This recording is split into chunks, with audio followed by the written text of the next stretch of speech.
Математика пәні тақырыбы өткенді бекіту. Бүгін бөлім материалдарын қайталаймыз. Дәптерді ашып, күнді жазамыз. Қарашаның 25-і үй жұмысы. Номер 3-ші есеп 31-ші бет. Есепті шығар. Болғаны 56 жәшік алма және 33 жәшік алмұрт.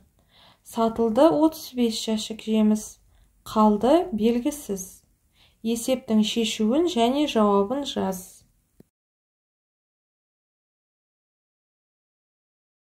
Номер 4-тің асы 31-ші бет. Есепті шығар. Балалар мектеп ауласындағы 3 гүлзарға барлығы 45 гүл отырғызды. Бірінші гүлзарға 17 гүл, ал екіншісіне 19 гүл отырғызды. Үшінші гүлзарға неше гүл отырғызды? Есептің шартын, сұрағын, шешуін, жауабын жазамыз. Номер 2-ші есептің әсі 30-ші бет. Өрнектердің мәнін тап.